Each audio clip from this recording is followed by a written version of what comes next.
वालेकुम स्टूडेंट्स। आज हम डिस्कस कर रहे हैं पेपर। वो है डिप्टी अकाउंटेंट 2019 मॉर्निंग में जो पेपर हेल्ड हुआ था। ये वो पेपर है। ये 100 मार्क्स का ये पेपर है। और जो इसका मेरिट होगा अप्रोक्सीमेटली वो 70 प्लस ही होगा। इससे नीचे मेरिट पॉसिबल नहीं है। आज हम डिस्कस करेंगे कि जब आप प्रीवियस पेपर को पढ़ रहे हैं तो कौन सी टेक्निक्स हैं जिनके ऊपर आप अमल करके, जिसको आप काबिल अमल बनाकर विएबल्स करके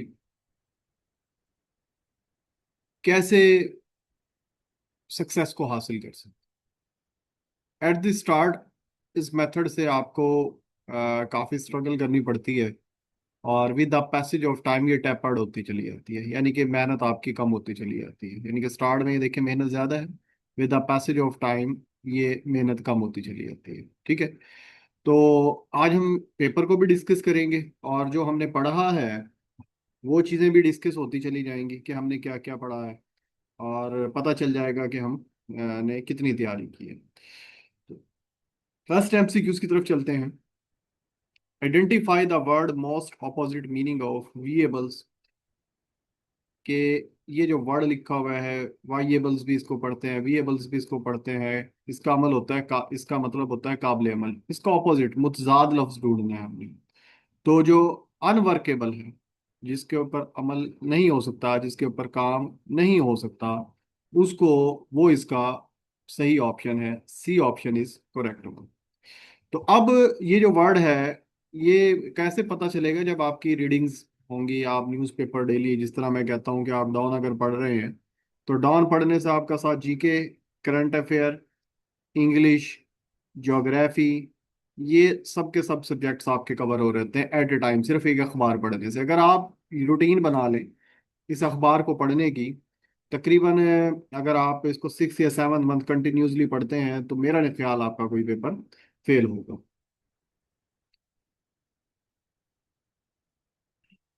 हाँ जी, अब हम चलते हैं अपने नेक्स्ट एमसीक्यूज की तरफ। सेकंड एमसीक्यूज है the word the word largest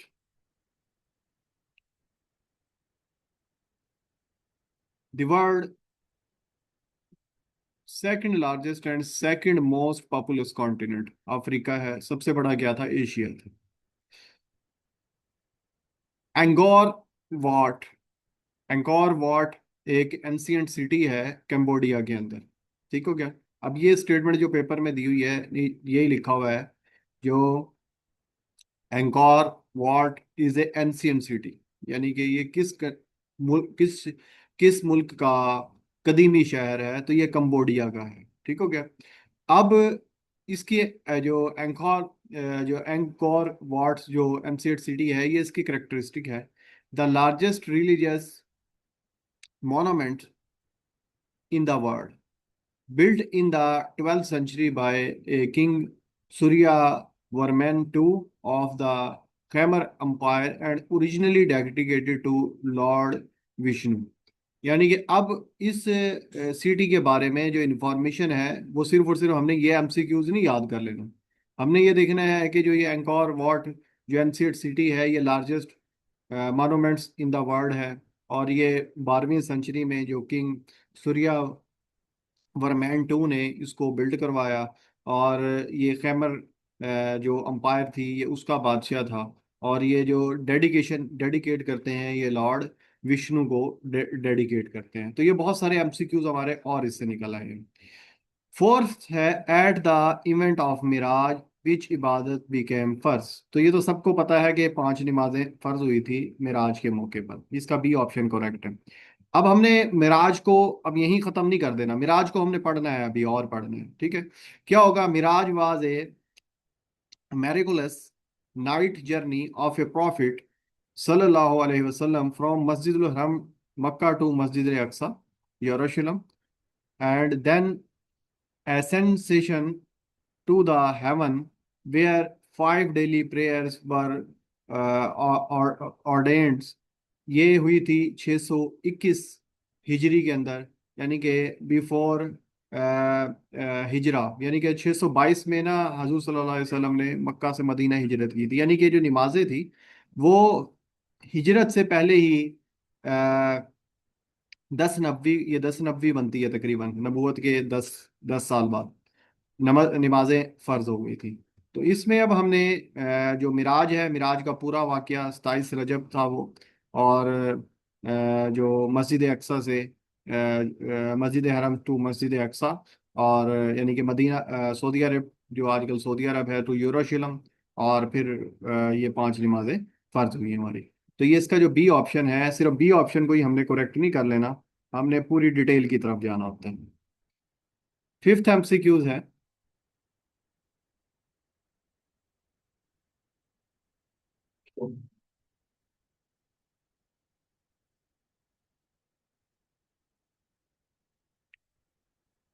who present the poor man budget in of United interim government? तो लियाकत अली खान ने जो पुअर मैन बजट है, ये बड़ा फेमस बजट है, ये प्रेजेंट किया था। The first chairman of the senate, ये मैंने जब आपको पढ़ाया तो उसमें मैंने आपको बताया हबीबुल्लाह खान जो मरवत थे, क्योंकि 73 का जो आइन है इसी में सेनेट इंट्रोड्यूस हुआ था। ठीक हो गया? तो ये फर्स्ट चेयरमैन, उससे पहले तो हमारा जो जो पार्लियामेंट था उसमें सिर्फ नेशनल असेंबली थी, सेनेट नहीं था। ठीक हो गया? तो यूनिकैमरल और बाई कैमरल सिस्टम मैंने आपको पढ़ाए हैं, तो उधर से ये क्वेश्चन लिया गया है। और अब हमने देखना है कि जो करंट चेयरमैन है वो कौन है, वो यूसुफ रजा गिलानी है। ठीक हो गया? सेवंथ एमसीक्यूज की तरफ चलते हैं जी।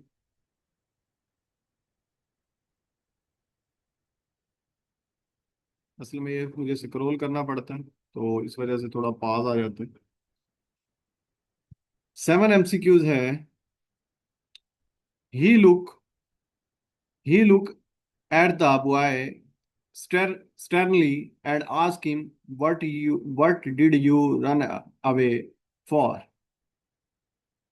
अब उसको, वो इसमें से करेक्ट हमने ऑप्शन चूज करना है। He look at the boy sternly and ask him what he had run away. ठीक हो गया? तो ये कन्वर्जन की हुई है इसकी, डायरेक्ट इनडायरेक्ट।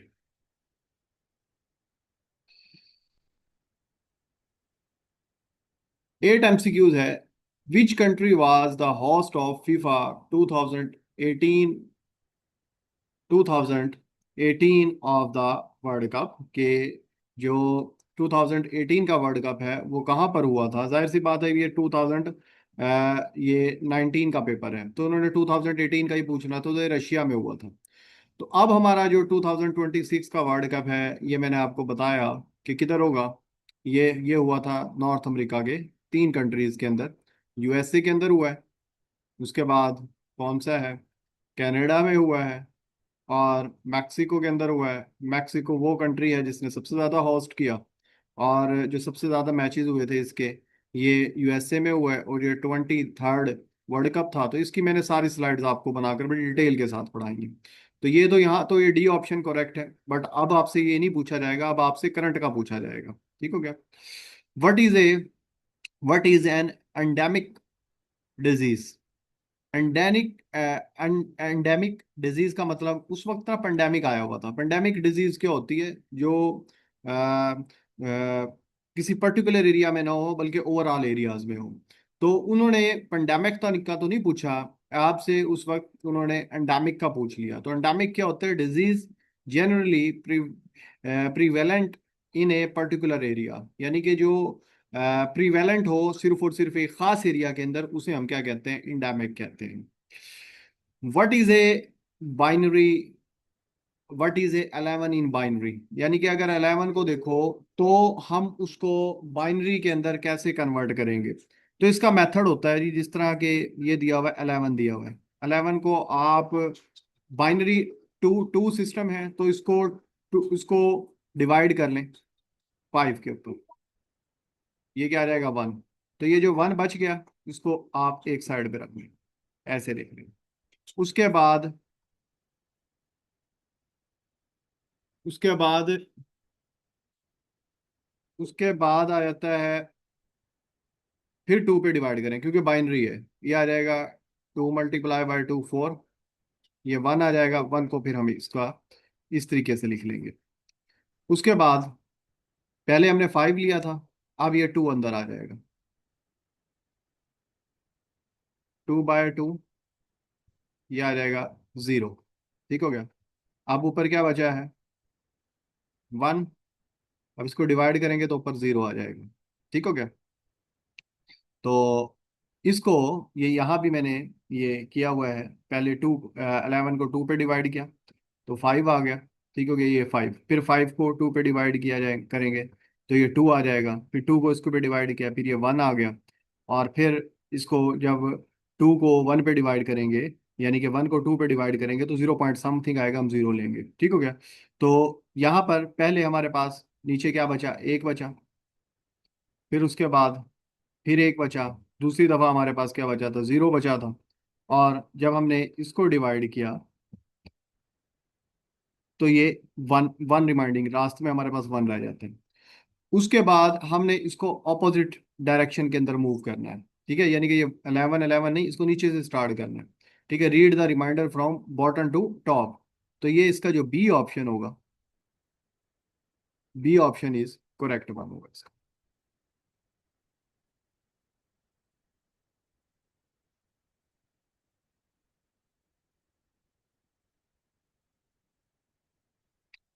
क्वेश्चन है, क्वेश्चन नंबर 11।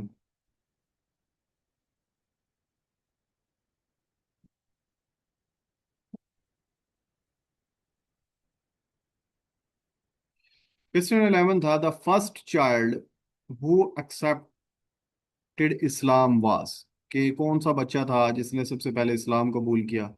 तो इसका जो डी ऑप्शन है वो है करेक्ट, हजरत अली।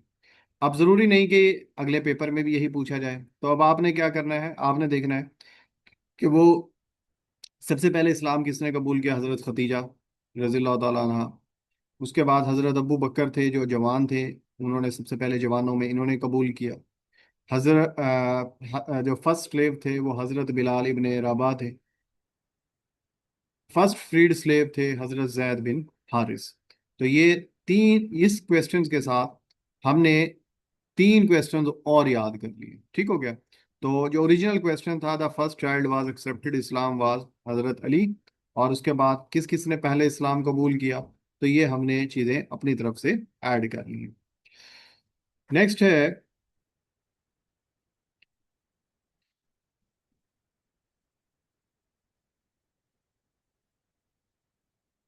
12 क्वेश्चन।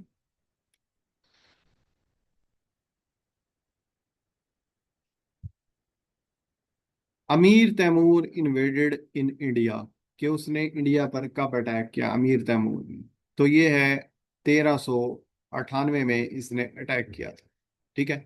अब 1398 में हमने देखना है कि उस वक्त कौन सी डायनेस्टी थी या कौन सी सल्तनत थी। तो उस वक्त हमारे पास Timur invaded in India 398 and defeated the Delhi सल्तनत रूलर मोहम्मद शाह तुगलक। ठीक हो गया। तो इट मींस कि उस वक्त जो थे जो मोहम्मद तुगलक डायनेस्टी थी, और इसका जो टेन्योर है जो अमीर तैमूर का, वो 1336 से लेकर 1405 तक है, यानी कि 1405 में इसकी डेथ हो गई। जो ये वाज था ग्रेट, जो मुगल कनक्योर था, जो फातेह कहते हैं कनक्योर को, तो ये मुगल जो मंगोल डायनेस्टी थी, टर्को मंगोल, उस डायनेस्टी का ये वो था। And the founder of the Timurid empire in a Central Asia. और जो तैमूरिड एम्पायर थी उस सेंट्रल एशिया ने, एशिया में इसने बिल्ड की। तो अब पता क्या चला, जो अमीर तैमूर ने जब इंडिया के ऊपर अटैक किया तो 1398 में किया, और उस वक्त जो मोहम्मद तगलुक था, यानी कि तुगलक डायनेस्टी थी, उसको इन्होंने 1398 में अटैक कर कर उसको हराया था। अब ये 13वां जो क्वेश्चन है ये बिल्कुल सिंपल है, कि एक 40 मल्टीप्लाई बाय 5.9 क्या होगा? तो ये इशारिया ख़त्म करके 10 आ जाएगा, ये 0। 59 को अब हमने 4 से मल्टीप्लाई कर देना है, तो ये आ जाएगा 36, 3, और ये आ जाएगा 236 हो जाएगा। तो ये इस तरह के जो क्वेश्चन है इनको हम इजीली सॉल्व कर सकते हैं। नेक्स्ट है 14 क्वेश्चन। क्वेश्चन था कि जो फैसल मॉस्क है in Islamabad design by an architect, किस आर्किटेक्ट ने इसको डिजाइन किया था? तो इसका जवाब था तुर्किश। अब तुर्किश किस आर्किटेक्ट ने डिजाइन किया, किस नाम पे ये फैसल मॉस्क रखी गई, और ये कब तामीर हुई, ये हमने खुद देखना है। Faisal mosque in Islamabad were design by Turkish architect Vedat Dalokay, इसका नाम था। और 1976 में ये स्टार्ट हुई, 1986 में ये कंप्लीट हुई। तो इसको 10 साल लगे। ठीक हो गया। और ये जियाउल हक गवर्नमेंट थी, और जो किंग फैसल थे सऊदी अरब के, उनके नाम के ऊपर ये बनाई गई। तो बी ऑप्शन, यानी कि अगर हम एमसीक्यूज को देखें तो बी ऑप्शन है। बाकी हमने आर्किटेक्ट के नाम को भी देख लिया है, और कब ये कंप्लीट हुई, किस टेन्योर में कंप्लीट हुई, और किसके नाम पर ये बनाई गई थी। Which country has started the world first hydrogen power train? तो ये जर्मनी ने स्टार्ट की थी सब। और ये कब स्टार्ट की थी? 2022 के अंदर, यानी कि ये अ, और जो पहला स्ट्रीम इंजन था, जॉर्ज स्टीफन, इंग्लैंड के थे ये। इसको फादर ऑफ रेलवे भी कहा जाता है। 1814 में इन्होंने ये इंट्रोड्यूस करवाया था। एगार्थला एगार्थला कॉन्स्पिरेसी वाज इंस्टिगेटेड बाय, यानी कि एक गाटला गाटला एक डिस्ट्रिक्ट है इंडिया के में, जो कि बांग्लादेश के बॉर्डर के बिल्कुल पास है। ठीक है। Agartala is the capital city of a Tripura state है इंडिया की। और ये जो आज का बांग्लादेश है, और उस वक्त का जो इंडिया था, उनके बिल्कुल बॉर्डर से ये बिल्कुल नियर ये स्टेट है। तो ये वहाँ पर ना कॉन्स्पिरेंसी बिल्ट हुई थी। कब हुई थी? 1968 के अंदर। इसमें जो पाकिस्तानी गवर्नमेंट थी, उन्होंने जो शेख मुजीबुर रहमान है और जो इनके अलाइज थे, इंडिया के साथ मिलकर जो ईस्ट पाकिस्तान को सेपरेट करने की साजिश की। तो ये उनके ऊपर एक एलिगेशंस था। तो इसको हम क्या कहते हैं? ए गाटला कॉन्स्पिरेंसी कहते हैं। ए गाटला कॉन्स्पिरेंसी कब हुई? 1968 में। और ये करने वाले जो इनके ऊपर इल्ज़ाम थे वो कौन थे? मुजीबुर रहमान थे। और ये सिटी किधर है? ये इंडिया की जो स्टेट है, उस स्टेट के अंदर ये वाक़या है। ट्राईपुत्रा स्टेट है इंडिया की। ये सारी इंफॉर्मेशन मैंने लिख दी। हालांकि क्वेश्चन सिर्फ छोटा सा है, पर हमने उस छोटे क्वेश्चन के ऊपर ब्रेक नहीं लगानी। जब हम प्रीवियस पेपर को पढ़ रहे हैं, तो हमने उसकी उसकी बाल की हमने खाल उतार लेनी है, अच्छे तरीके से उसकी डेप्थ में जाना है। 17 क्वेश्चन है।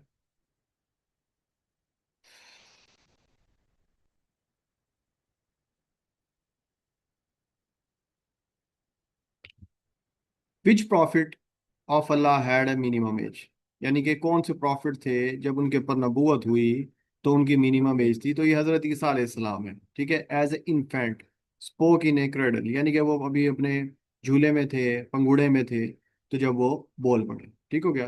तो ये इसका जो सही जवाब है वो हजरत ईसा अलैहिस्सलाम है। Dash is the largest dam of Pakistan, ये बहुत दफा बता चुका हूँ, तरबेला डैम है। अभी एफआईए के पेपर में भी आया था कि ये इसकी जो वो है, विड्थ है वो कितनी है? ये है 2743 मीटर, और 8999 फुट बनती है। अगर इसकी हाइट का पूछ लिया जाए तो हाइट इसकी 143 मीटर है, जो कि 470 फुट बनती है। ये इंडस रिवर के ऊपर बना हुआ है। हरीपुर डिस्ट्रिक्ट में है, जो कि खैबर पख्तूनख्वा के पास है। और जो नियर तरबेला, वहाँ एक टाउन है जिसके नाम के ऊपर ये रखा गया है। तो इसकी अब तरबेला डैम को हमने पहले डिस्कस भी कर लिया है। ठीक है।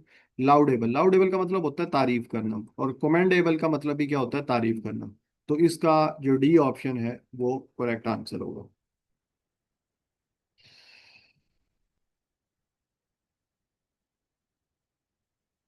नाइन्थ क्वेश्चन है, 20 क्वेश्चन है। व्हेन डिड जिहाद बिकम ए मैंडेटरी इन इस्लाम? तो ये 2 हिजरी को हो गया था। 21वां क्वेश्चन है, Ramadan is a dash month of Islamic calendar, ninth है। अब आपको यहाँ से देख के ये अंदाजा होना चाहिए कि मुहर्रम से लेकर जिल हज तक 12 महीने, हर महीने का जो सीरियल है वो आपको याद होना चाहिए।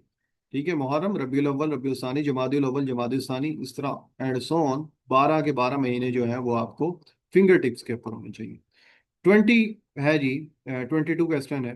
विच of the first country who recognise Pakistan after independence. तो ये सबसे पहले पाकिस्तान को जो रिकॉग्नाइज किया था वो ईरान ने किया था। Who is the 29th chief of staff of the US army. उस वक्त थे मार्क अलेक्जेंडर मिले। ठीक हो गया, क्योंकि 2019 का पेपर है ये। अब आपने करंट खुद देख लेना, ये मैंने आपके लिए छोड़ दिया। 17 Meena middle east and north Africa world of economic forum held in which country. यानी कि जो 17 जो हुआ है, इसकी जो मीटिंग हुई थी, मीना मीना है मिडल ईस्ट। मिडल ईस्ट का मैंने आपको बता दिया था, ईस्ट एशियन कंट्री है इसके अंदर ज़्यादा। और जो नॉर्थ अफ्रीका है, नॉर्थ अफ्रीका के अंदर मराकश से लेके मिस्र तक के जो दरमियान वाले जो कंट्री आते हैं, ठीक है, मेडिटेरियन सी के साथ वाले। ये हमने ज्योग्राफी पढ़ी होगी तो मिनट पे पता चल जाएगा। और इन विच कंट्री। अब ये है जॉर्डन के अंदर हुई थी। अब ये जो लास्ट हुई है ना 2025 के अंदर, वो रियाद के अंदर हुई है। अब 2050 वाली, उसने 25 वाली हमने खुद ढूंढ के लिखनी है इधर। ठीक हो गया। इसका जो मेना है, इसका जो हेड ऑफिस है वो जनेवा के अंदर है। जनेवा किधर है? स्विट्जरलैंड के अंदर है। और ये जो हेल्ड हुई थी मीना, ये कब हुई थी? ये 1995 के अंदर हुई थी। तो इस क्वेश्चन से, एक ही क्वेश्चन से हमने कितने ज्यादा सवाल बना लिए। In a group of 50 550 students, 20% go to tour, how many student go to tour. तो इस बिल्कुल सिंपल है, ये 550 है। इसको जरब दे दे 0.42 से। जब परसेंटेज निकालनी हो तो 0.42 से इसको मल्टीप्लाई करें। जब इसको मल्टीप्लाई करेंगे तो 231 जवाब आएगा। तो ये इसको के लिए कैलकुलेटर की जरूरत नहीं है। यानी कि यहाँ पर इशारिया खत्म करेंगे ना तो ये 5.5 आ जाएगा। इसको इसके साथ मल्टीप्लाई कर दें 42 से तो ये 231 आ जाएगा। प्योर गोल्ड, जो प्योर गोल्ड होता है उसके अंदर 24 कैरेट होते हैं, बचपन से सुनते आ रहे हैं, तो इसका डी ऑप्शन ठीक है। अब अब हमें ये पता होना चाहिए कि जो सोना है वो तोला में बिकता है। अब तो एक तोला के अंदर कितने ग्राम होते हैं? तकरीबन 12 ग्राम होते हैं, 11.66 इसको हम कहते हैं। अब कैरेट क्या है? Carat is a unit of weight use for precious stones, specially diamonds. यानी कि जो कैरेट का वर्ड यूज किया जाता है, ये उनके लिए यूज किया जाता है जो जो प्रीशियस मेटल होते हैं, प्रीशियस स्टोन्स होते हैं, उनको वेट करने के लिए। तो एक कैरेट के अंदर 200 मिलीग्राम होते हैं या 0.2 ग्राम होते हैं। ठीक हो गया। तो ये हमने एमसीक्यूज खुद जनरेट कर किया है जैसे। 27 है। In which year Kargil, in which year in which year 27 में, in which year did Kargil conflict take place between India and Pakistan. तो 1999 में हुआ था। ये डेट नहीं लिखी हुई थी तो डेट मैंने लिख दी है 3 मई टू 26 जुलाई के सम टाइम। वो 10 ईयर भी पूछ लेते हैं। एक टर्म यूज होती है क्रिकेट के अंदर, एग्रीकल्चरल शॉट। एग्रीकल्चरल शॉट का मतलब होता है कि गैर रवायती शॉट, जिसके अंदर कोई टेक्निक ना यूज की गई हो बल्कि फोर्स लगाकर जो बॉल है उसको दूर पहुंचाने की कोशिश की जाए, उसे हम क्या कहते हैं? एग्रीकल्चरल शॉट कहते हैं। तो ये क्रिकेट के अंदर यूज टर्म होती है एग्रीकल्चरल शॉट। तो ये एक ऑप्शन इज करेक्ट वन।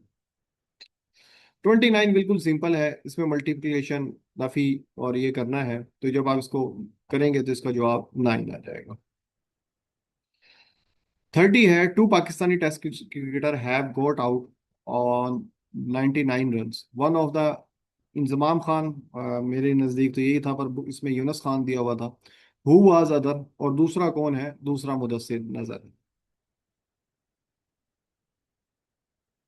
31 पर है। Charles de Gaulle airport is situated in. Charles de Gaulle, ये कहाँ पर है? ये पेरिस के अंदर है। तो ये कहाँ से पता चलते हैं हमें एयरपोर्ट? जब हम अखबार पढ़ते हैं। Which province in Pakistan is known as a Babul Islam. यानी कि कल ये बताया मैंने, ये सिंध को कहते हैं जी बाबुल इस्लाम। Yunus Khan is the first Pakistani to complete 10,000 runs in a test cricket. Who was the first batsman to score 10,000 runs in a test cricket? तो ये सुनील गावस्कर हैं इंडिया के, उन्होंने किया था। 34 है। सीडोनियम का एंटोनियम क्या है? सीडोनियम कहते हैं कलमी नाम को। ठीक हो गया। कलमी नाम यानी कि अपनी तरफ से लिख लेना। अब इसका उल्ट क्या होगा? रियल नाम होगा। सिंडोनियम क्या होगा? कलमी नाम। और इसका उल्ट क्या होगा? एंटोनियम क्या हो गया? रियल नाम। तो ए option is correct one. 30 foot. Volga is the main river of, Volga Europe का सबसे बड़ा रिवर है, तो ये रशिया के अंदर है। तो ये बी, जब मैंने आपको पढ़ाई थी यूरोपियन ज्योग्राफी, उसके अंदर ये मैंने आपको बताया था। चीलम जोशी इज ए फेस्टिवल। चीलम जोशी कैलाश का एक ना बड़ा फेमस वो है, फेस्टिवल है, जो कि स्प्रिंग में होता है। ये अक्सर खबरों में आ रहा होता है कि जी कैलाश में एक फेस्टिवल होता है जिसका नाम क्या है, चीलम जोशी है। और जो कैलाश के पीपल हैं वो चित्राल डिस्ट्रिक्ट के अंदर है। और चित्राल किधर है? खैबर पख्तूनख्वा के अंदर है। तो वो पूछ सकते हैं आपको कि जो कैलाश कम्युनिटी है वो कहाँ रहती है, तो आपको पता होना चाहिए चित्राल डिस्ट्रिक्ट में रहती है। ठीक हो गया? हाँ जी। Which of the following countries a not member of SAARC? SAARC के मैंने आपको 8 कंट्री बताए थे। लेटर अफगानिस्तान पहले 7 थे, ठीक है, 1985 में ये बनाई गई थी। और इसका जो हेड ऑफिस है वो काठमांडू के अंदर है, नेपाल के अंदर। और सबसे एंड में इसको जो ज्वाइन किया था वो अफगानिस्तान ने किया था। और हमारे इसमें सिर्फ साउथ एशियन 8 कंट्रीज हैं, तो म्यांमार इसके अंदर शामिल नहीं है, तो सी ऑप्शन इसका गलत ऑप्शन है। Which when was the first PTV program was broadcast? November 1994। एक वर्ड यूज होता है पॉलिटिकल साइंस में, एमिकुस क्रोय। एमिकुस क्रोई, इसका मतलब होता है अदालत का दोस्त। ठीक हो गया? ऐसा बंदा जो बगैर किसी लालच के अदालत को प्रूफ या अदालत की रहनुमाई करता है, उसे एमिकुस क्रोई कहते हैं। Amicus curiae is a person or organization that is not party to case। वो पार्टी नहीं है केस की, but assist the court by offering expert advice or relevant information। A friend of court, D option इसका ठीक है। और disinterested advisor, यानी कि वो कोई उससे तनख्वाह वगैरह नहीं ले रहा। 40 MCQs है। Which of the following continent has the lowest natural population? यानी कि ग्रोथ की हो रही है, ये पॉपुलेशन नंबर की बात नहीं हो रही। यहाँ वो पूछ रहा है कि वो कौन सा सूबा है जहाँ पर जो ग्रोथ है वो सबसे कम हो रही है। तो वो है यूरोप। यूरोप का अक्सर सुनने में आता है कि जो इनकी ग्रोथ, पॉपुलेशन बढ़ने की बजाय क्या हो रही है, कम हो रही है। जो रशिया है, कम्युनिस्ट कंट्री है, इन्होंने तो बर्थ के ऊपर इतना कंट्रोल किया हुआ था। तो एक वक्त था कि ये नेगेटिव में जा रहे थे, बढ़ने की बजाय पॉपुलेशन क्या हो रही थी, कम हो रही थी। तो इनकी जो ग्रोथ है 0.1% है। और अफ्रीका की सबसे ज़्यादा ग्रोथ है, 2.3% है। जो एशिया है उसकी 0.7 है, ऑस्ट्रेलिया की 1.2 है। और जो नॉर्थ और साउथ अफ्रीका है वो 0.6 है। तो ये मैंने पूरे कॉन्टिनेंट की, यानी अंटार्कटिका में तो ग्रोथ है ही नहीं, वहाँ आबादी नहीं है। तो ये 6 के 6 जो कॉन्टिनेंट है उनकी मैंने ग्रोथ लिख दी। अब उसने प्रीवियस के अंदर पूछा था यूरोप का, इस दफा हो सकता है कि वो किसी और कंट्री का पूछ ले, तो इस वजह से हमें सबके सब पता होने चाहिए। 41 MCQs है। Pakistan national alliance. National alliance बना था जी हुकूमत जुल्फ़िकार अली भुट्टो की गवर्नमेंट के खिलाफ, उसमें रिलीजियस पार्टीज ज्यादा शामिल थी। तो ये मैंने शायद आपको बताया हो जब पढ़ाया हो हिस्ट्री ऑफ पाकिस्तान। तो ये बी, जुल्फ़िकार अली भुट्टो इसके अंदर है। 42, what does to be in two minds mean? यानी कि इसका मतलब क्या है? To be in two minds, फैसला ना कर पाना। टू बी अनसर्टेन, ठीक है, इसका सिनोनिम्स क्या हो गया? To be uncertain. बिल्कुल इजी है, कोई मुश्किल नहीं है। अब आ जाता है what will be the least common multiple, यानी कि लीस्ट कॉमन मल्टीपल एलसीएम जिसे कहते हैं। तो एक हमें एब्रीवेशन भी पता चल गया इसका कि लीस्ट कॉमन इसका एब्रीवेशन क्या है। तो इस तरह के जो क्वेश्चन होते हैं ये तो आपका एक किस्म का क्या है, बोनस होते हैं। 5, 15, 20 और 25। सबसे पहले 5 पर डिवाइड कर दें, 5, 3, 4, 5। फिर 5 पे डिवाइड कर दिया तो आ जाएगा 1, 3, 4, 5। नहीं, 1 आ जाएगा। ठीक हो गया। फिर आ जाएगा 3, और फिर आ जाएगा 4। ठीक हो गया। तो ये आ जाएगा 25। इन दोनों को मल्टीप्लाई किया, फिर ये 4 से मल्टीप्लाई करेंगे, 100 आ जाएगा। 100 को 3 से मल्टीप्लाई करेंगे तो क्या आ जाएगा? 300 आ जाएगा। तो इसका ये वाला ऑप्शन क्या हो जाएगा? करेक्ट हो जाएगा। ठीक हो गया। तो ये इस तरह के जो ऑप्शन होते हैं, इस तरह के जो क्वेश्चन होते हैं, ये बोनस होते हैं। अच्छा, what is the largest font size available in drop down menu? Drop down menu इसको कहते हैं ये। इसमें जो फॉन्ट साइज है वो मैक्सिमम कितना है, ये भी आपको दिखा देता हूँ। ये 72 है। ये आपको मेरी स्क्रीन पे नजर आ रहा होगा, पता नहीं नजर आ रहा है या नहीं आ रहा। मैंने बताया यहाँ खोला हुआ है, तो ये 72 तक मैक्सिमम जो ये वैल्यूज है ना, ये 72 तक जा सकती है। ठीक हो गया। यानी फॉन्ट साइज जो होता है वो maximum, the largest font size 72 है, और जो इसका मिनिमम होता है वो 5 होता है। मिनिमम 5 होता है और जो लार्जेस्ट है वो 72 है। आइडेंटिफाई द रॉन्ग स्पेलिंग, यानी कि सम टाइम ऐसे भी क्वेश्चन आ जाते हैं, वो आपको कहता है कि इसमें से रॉन्ग स्पेलिंग बताएं। अब ये रॉन्ग स्पेलिंग कोई भी आपको नहीं बता सकता जब तक आप खुद रीड नहीं करते। ठीक है, तो अब ये पर ट्रांसफर था, इसका मतलब होता है तबादला करना, ये ठीक था। ट्रैंक्विल, खामोश, ये भी ठीक था। कामलेस, सुकून, ये भी ठीक था। जो यहाँ पर ये जो ट्रांसपायर्स, जो जाहिर होना होता है जिसका मतलब, उसके स्पेलिंग गलत है, यानी कि यहाँ वाई लिखा हुआ है, यहाँ आई आता तो ये ठीक होना था। तो इस तरह के भी क्वेश्चंस आते हैं। विच of the ruler was the card of उम्र सानी, हजरत जो थे उमर बिन अब्दुल अजीज, उनको उम्र सानी कहा जाता है, यानी कि हजरत उमर बिन खत्ताब के नाम पर।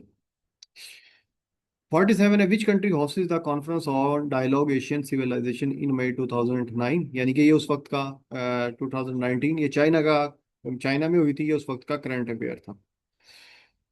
Simon commission include Indian members, तो साइमन जो हुई थी 1970 में हुई थी। ये मैंने साइमन कमीशन जब आपको पढ़ाया था, मैंने बताया था कि इसके अंदर 7 मेंबर थे। 1970 में ये डेवलप हुई, और ये जो गवर्नमेंट इंडिया एक्ट था ना 1919 का, उसके ऊपर इन्होंने बात करनी थी। 8 नवंबर 1927 को ये इंडिया आए, और सॉरी 3 फरवरी 1928 को ये इंडिया आया। 8 नवंबर 1927 को ये डेवलप हुआ था कमीशन। इसके अंदर 7 मेंबर थे, इंडियन कोई नहीं था। तो ये हमारी बात बड़ी डिटेल के साथ हो चुकी थी पाक स्टडी के अंदर। तो इसका डी ऑप्शन क्या होगा, करेक्ट होगा। The name of the first Pakistani aircraft is GF-100। First option is correct. Which which of the following river is not found in Pakistan, जब पाकिस्तान के पंजाब के मैंने रिवर्स पढ़ाए तो हमने देखा कि जो ये ब्यास है, ये जलंधर के पास ही सतलुज में मिल जाता है। ठीक हो गया, तो ये हमें इजीली हम इसको पिक कर सकते हैं 50 को। What does the roman number C stand for, roman number value, यानी कि सी की उसने पूछी है, तो सी की वैल्यू क्या होती है, 100 होती है। जिस तरह हम लिखते हैं ना, ये लिखा हुआ है, ठीक हो गया। IV5, ठीक है, X10, L50, C100, D500, और M को हम 1000 कहते हैं। M को 1000 कहते हैं। तो अब पिछली बार उसने सी की वैल्यू पूछ रही थी कि जो रोमन में जो सी है वो क्या है, तो वो तो आ गया पेपर में। अब वो दोबारा बार बार तो सी नहीं पूछेगा, हो सकता है कि इस दफा वो डी पूछ ले। तो डी आपने क्या रखना है, 500, यानी कि जो हम ये लिखते हैं रोमन में लिखते हैं, एक्स को हम 5 कह रहे होते हैं, ठीक हो गया, ये लिखा हुआ है। वी को हम 5 कह रहे होते हैं, एक्स को हम 10 कह रहे होते हैं, ठीक है। ये सारी मैंने यहाँ पर ये इंपॉर्टेंट वैल्यूज लिखी थी। It was kind of you to help fill in the blank, यानी कि प्रेपोजिशन है ये। कंप्यूटर का which of the following is a not part of standard MS office suite. जो फाइल मैनेजर है वो इसका जो MS ऑफिस है इसका, उसको वो सूट नहीं करता। 54।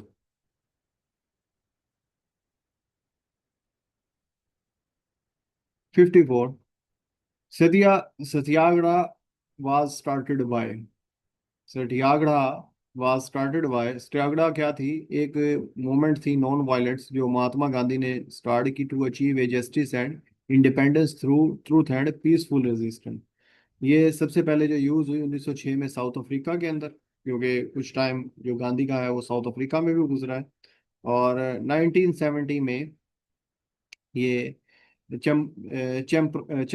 चंपारण सत्याग्रह में इसको स्टार्ट किया गया, और जो इसको स्टार्ट करने वाले थे वो मोहनदास करमचंद गांधी थे।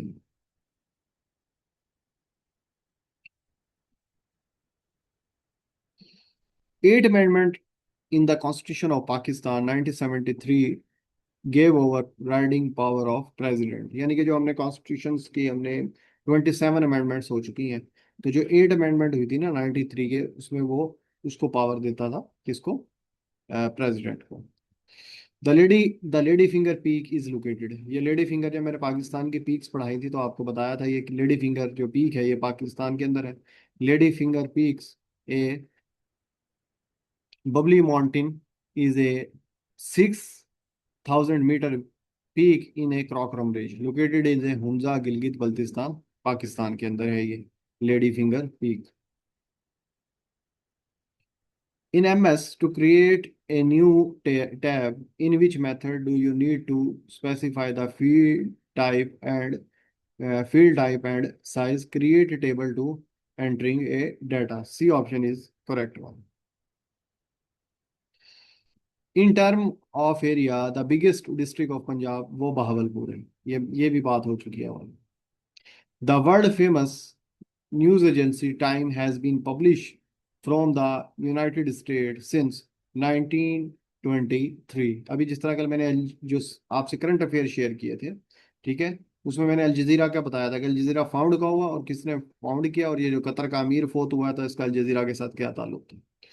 Computer mouse was invented by 1964 Douglas Engelbart Engelbart इसका नाम है। Who is the author of book politics among a nation? Morgenthau इसके पब्लिशर हैं जी। Human rights day is observe, human rights का जो डे है वो 10 दिसंबर को। अब वो डेज की भी मैंने सारी लिस्ट आपके साथ शेयर की थी। How many army was brought by Abraha to demolish a Kaaba? 60,000 वो लाए थे जी काबरे को डिमोलिश करने के लिए Abraha. Metrology is a science of weather. Which of the following is the best source of vitamin C? Orange, ये भी बात हमारी हो चुकी है। A pipeline project between Russia and Turkey is named as a Turk stream, उसका नाम दिया गया, ये उस वक्त का करंट अफेयर है। Identify the underline part of speech he also like to eat strawberries, जो अब इसने हाईलाइट किया हुआ है टू ईट, ठीक हो गया, तो ये क्या हो गया, इसके अंदर वर्ब है। उसने कहा कि पार्ट्स ऑफ स्पीच जो वर्ब है उसको आपने आइडेंटिफाई करना है जो हाईलाइट हुआ है। Heathrow airport is a airport of London. Silver tongue का, यानी कि कल ही हमने ये डिस्कस किया था जब हम जो स्लेव डेंसिटी पढ़ रहे थे। तो जो basis of modern age modern rupees, जो आज का मॉडर्न रुपी है उसकी ये बेस बनी, ये अल्तमिश ने इंट्रोड्यूस करवाया था, कल ही हमने इसको पढ़ा है। अच्छा, अब यहाँ पर वो कहता है कि फाइंड आउट द ऑड, कि ये जो दिए गए हैं ना 70 में, इसको ऑड फाइंड आउट करें। अब यहाँ पर ये बड़ी टेक्निक होती है इसको देखने के लिए। जैसे ये ये क्वेश्चन दिया गया है, ये 8, जो 8 है ना, ये अगर आप 2 का क्यूब लें तो वो किसके इक्वल हो जाता है, 8 के इक्वल हो जाता है। फिर आप 3 का क्यूब लें तो वो किसके इक्वल हो जाता है, 27, इसके 27 के इक्वल हो जाता है। फिर आप 4 का क्यूब लें तो वो 64 के इक्वल हो जाता है, ठीक हो गया। फिर आप 5 का क्यूब लें, वो 25 के इक्वल हो जाता है। फिर आप किसका क्यूब है, ये 2 का हो गया, 3 का हो गया, 4 का हो गया, ठीक है, 5 का हो गया। 6 का क्यूब लें तो वो 216 के इक्वल है। 7 का क्यूब आ जाएगा, ठीक हो गया, 343। अब ये सारी वैल्यूज आ रही हैं, टू ये 27 भी आ गई, 125, ये 125 भी है, 43 भी है। तो ये जो 100 है ना, ये ऑड है, इसके अंदर ये किसी का भी क्यूब नहीं है। तो इस वजह से इसका जो बी ऑप्शन है वो क्या हो जाएगा, करेक्ट हो जाएगा।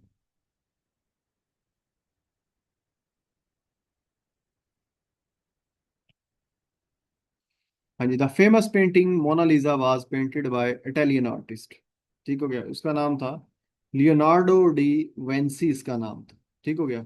इसने ये बड़ा फेमस एक आर्टिस्ट था, पेंटिंग मोनालिसा की जो इसने पेंट की थी, ये इटालियन आर्टिस्ट था।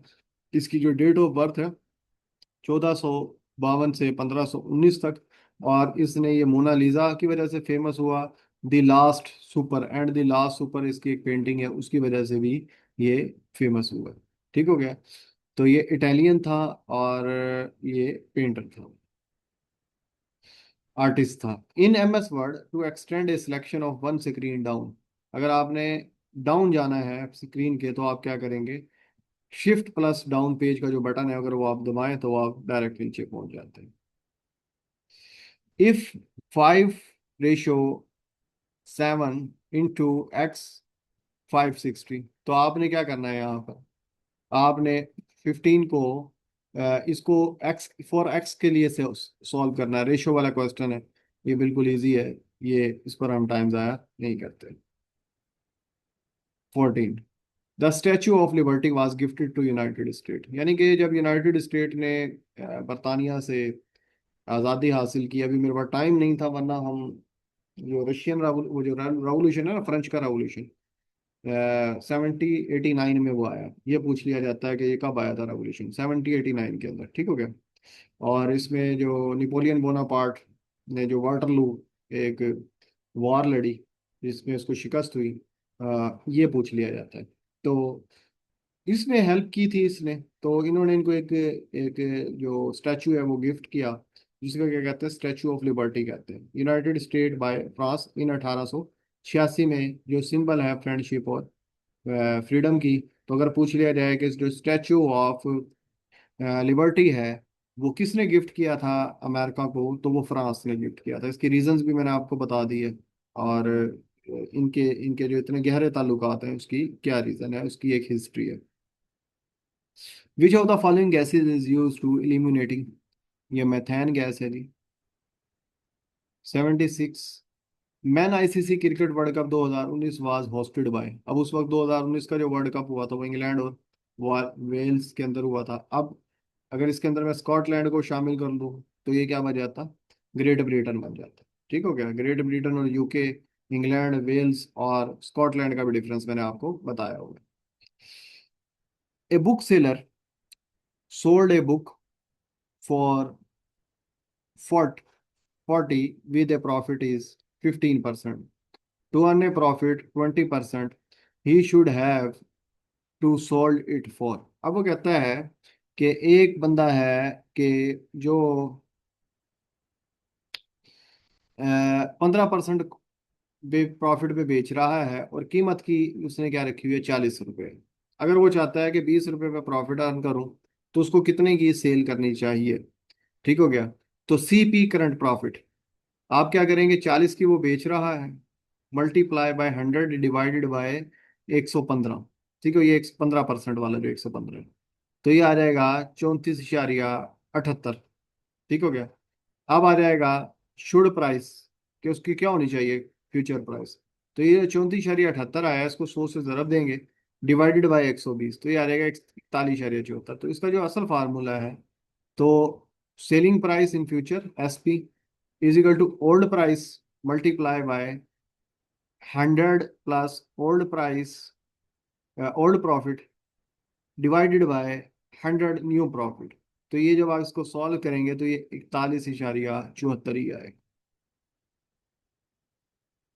The Muslim country with the largest population is Indonesia, बहुत दफा बता चुका हूँ पहले भी। Material for rain proof coats and tents we their water proof properties to, उनके अंदर क्या होता है, सरफेस टेंशन होती है। A option is correct. Internet was developed in 1960, बस यही क्वेश्चन था इसके अंदर कि इंटरनेट कब डेवलप हुआ है, तो ये 1960 के अंदर डेवलप हुआ था। The internet was develop 1960 as a ARPANET. ARPANET का मतलब है कि advance research project agency network, ये एब्रीवेशन भी पूछा जा सकता है। ये project funded by US department of defence for communication, यानी कि इसको जो प्रोजेक्ट को फंड किया था, जो इंटरनेट वाज फर्स्ट डेवलप हुआ था 1960 के अंदर, उसके बाद आप देखते हैं कि ये इनकलाब आ गया IT की दुनिया के अंदर।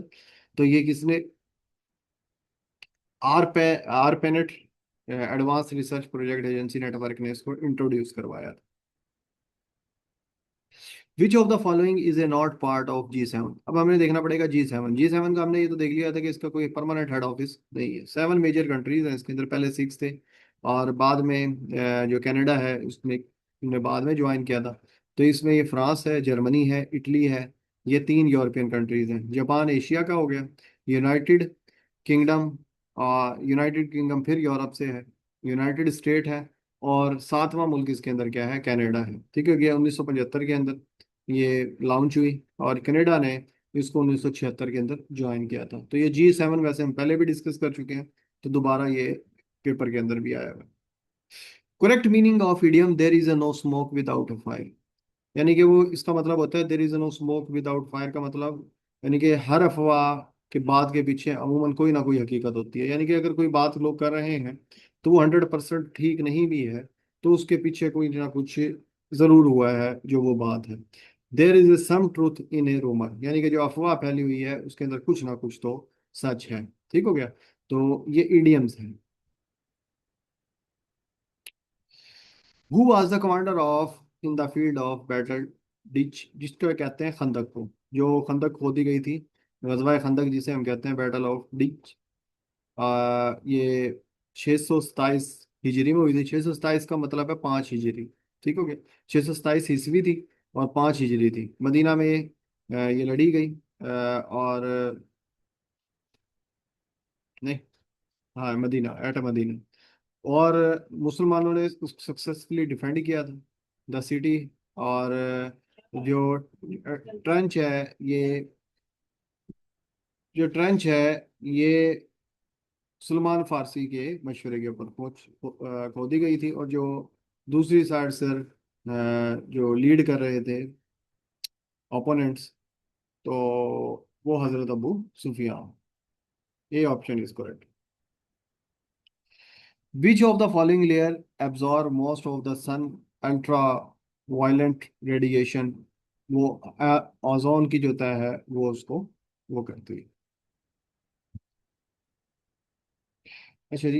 ए is 2 year older than B. ठीक है। A is 2 year older than B.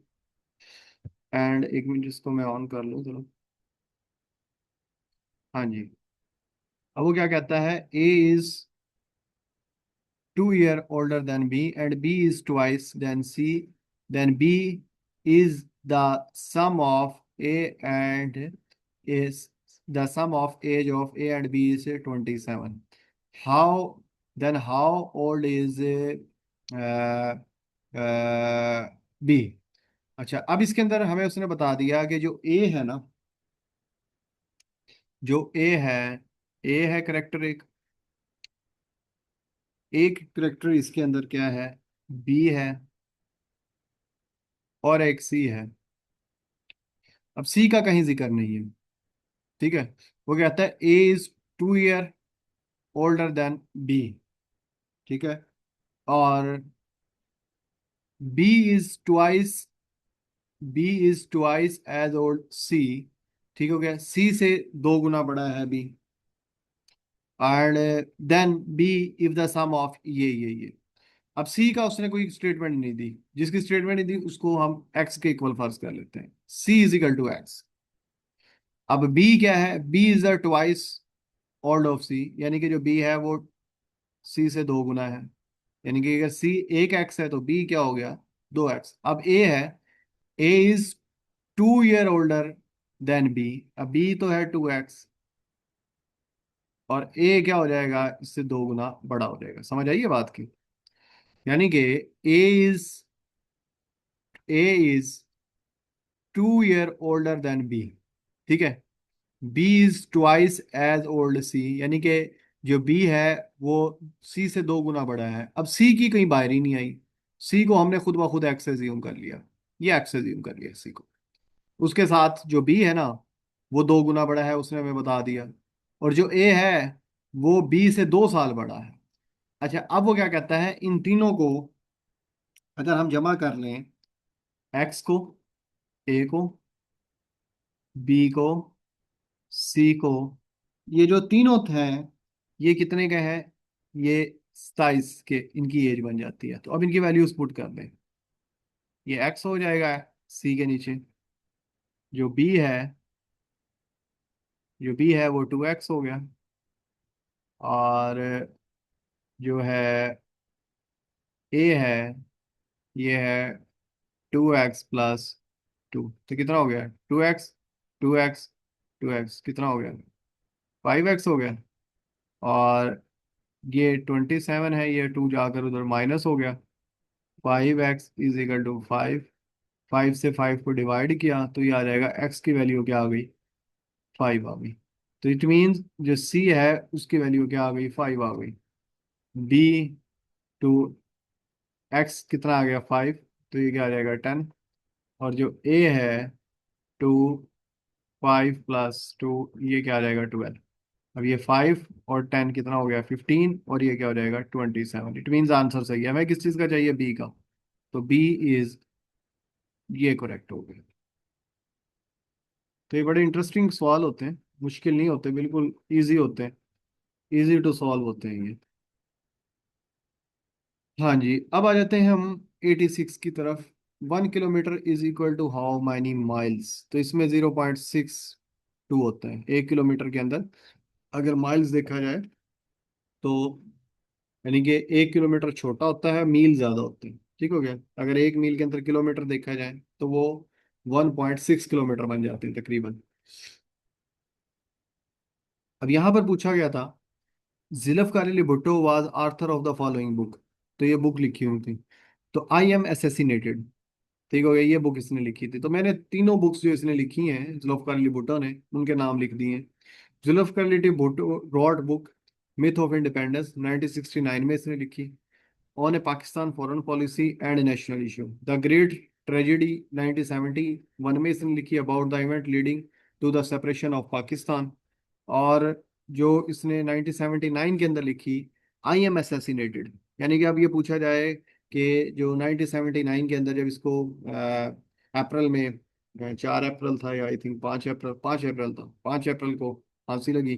तो ये उस ईयर्स में लिखी गई है, I am assassinated 1979। 88, change the voice, does she write a letter, is a letter written by her? तो सी ऑप्शन इज करेक्ट। 89 है, most appropriate antonym of selfish, खुदगर्ज। खुदगर्ज का क्या होता है? खैर खा। तो एल्ट्रुइस्टिक, इसका A option is correct one. Which of the following is the latest version of MS? अच्छा, जब 2019 में पता किया तो उस वक्त तो 2019 में ही जो 2018 एक्सेल मॉडल आया था वो लेटेस्ट था। अगर अब पूछ लिया जाए तो अब क्या है? 2024 आ चुका है। While Excel in a Microsoft 365 is a continuously updated cloud based version. 90 है, इलामा इकबाल ने बंदों में शाहीन को किन सिफात की बिना पर किया? बुलंद परवाज की बिना पर उसने उसको शामिल किया। जरबुल मिसल है, सुबह बनारस में शाम ओद में। ठीक है कि शाम ओद में, तो डी ऑप्शन इसका करेक्ट है। इसमें इस वजह से है कि सुबह बनारस में शाम ओद में से मुराद है ये है कि जो बनारस जो है ना, जिसे वाराणसी कहते हैं हम, वो उसकी जो सुबह है वो खूबसूरत है, और जो ओद है वो लखनऊ के पास है, इसकी शामें हसीन है। तो इस वजह से ये जो हिंदुस्तान की जो सकाफती खूबसूरती है उसको ये बयान कर रहा है। उर्दू शायरी एक नज़र के जो मुसन्निफ है वो कलीमुद्दीन अहमद है। टीवी के मशहूर ड्रामा धूप किनारे हसीना मुइन ने लिखा। सोना चांदी भी पूछा हुआ था, वो मन्नू भाई ने लिखा है। दर्ज झैल शख्सियत में से कौन सी सर सैयद के रुफका में थे? 95 एमसीक्यूज है। अल्ताफ हुसैन। रात दिन एक करना 96 में। सख्त मेहनत करना ना। प्रोज एंड कॉन्स, मुवाफिक एंड मुखालिफ बातें, यानी कि कुछ बातें हक में, कुछ बातें मुखालिफ, कुछ मेरिट्स कुछ डीमेरिट्स, उसे प्रोज एंड कॉन्स कहते हैं। 97। To carry coal a Newcastle, इसका मतलब सही है ऐसे काम में मेहनत करना जो बेफायदा हो, यानी कि आपको पता है कि ये काम होना ही नहीं है फिर भी आप मेहनत किए जा रहे हैं। तो to carry coal to Newcastles, इसके इस जो ये स्टेटमेंट दी गई है इसका ये मतलब है।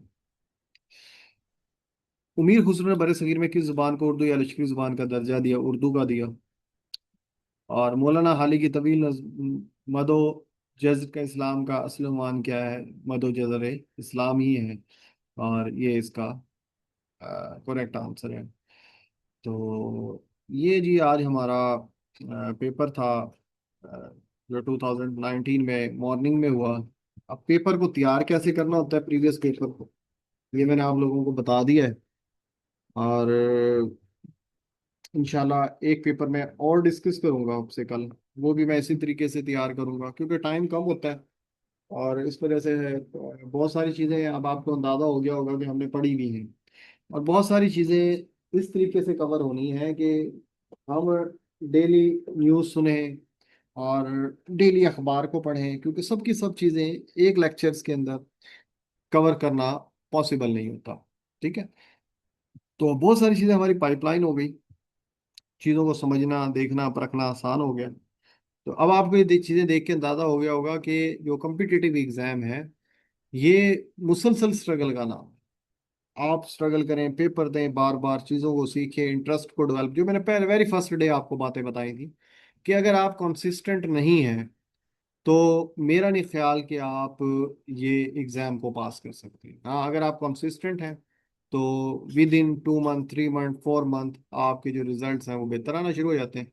तो मुझे अभी इजाज़त दें, इंशाल्लाह नेक्स्ट पेपर तक फिर हम दोबारा एक नए लेक्चर के साथ आपकी खिदमत में आएंगे।